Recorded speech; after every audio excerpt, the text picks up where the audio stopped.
Hi, I'm Mark, and welcome to the current Outside Views report on Russia's war of aggression against Ukraine. Mercenaries from the Russian private army Wagner have now arrived in Belarus after weeks of speculation about their whereabouts, at least according to information from Minsk. The Belarusian Defense Ministry announced on Friday that the men had started work as trainers for a number of military disciplines.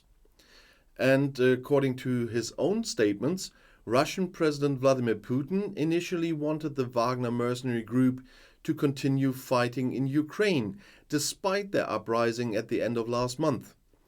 The Russian daily Kommersant quoted him as saying that Wagner boss Yevgeny Prigozhin rejected this at a meeting in the Kremlin.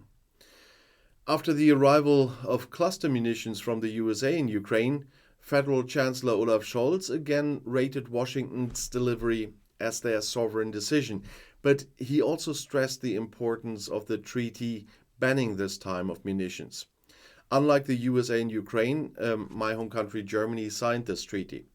And the Ukrainian Brigadier General Alexander Danavsky had previously confirmed to the US broadcaster CNN that US cluster munitions have now arrived in the UK. Both Ukraine and Russia reported drone strikes on their territory on Friday, and according to the Kremlin, a woman died on the Russian side. But let's get back to Wagner. According to the Ministry of Defense in Minsk, the camp of the Wagner mercenaries in Belarus is located in Osipovichi, around 100 kilometers southeast of the capital. The masked uniformed men could not be seen on the video, but you could see exercises with the weapons of a military training area. And a moderator in a ministry video said that the Wagner mercenaries shared their combat experience with the Belarusian armed forces.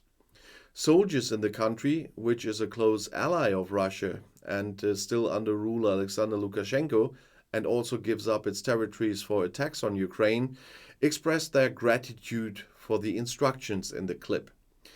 Lukashenko had announced that Wagner troops would settle in Belarus.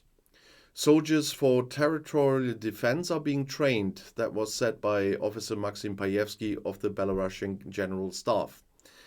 And Wagner boss Prigozhin and dozens of his commanders met with President Vladimir Putin in the Kremlin a few days after this uprising against the Russian military leadership that quickly ended on June 24th. The Kremlin did not provide any information on the results of this 3-hour debate. However, Putin and Lukashenko had informed that Wagner could find a new base in Belarus.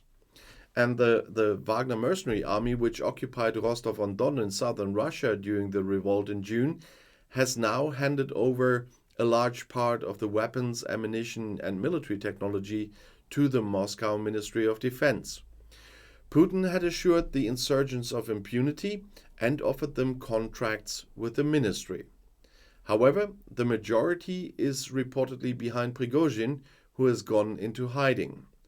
Officially, according to Prigozhin, the Wagner mercenary army has a break until the beginning of August. And according to his own statements, after their revolt against the military leadership, the Wagner mercenaries were offered the opportunity to continue fighting in the Ukraine under their own command. Many nodded when I said that, is how Putin described this in the daily newspaper Kommersant on Friday of that meeting in the Kremlin with the private army. But it was also Prigozhin who rejected this offer.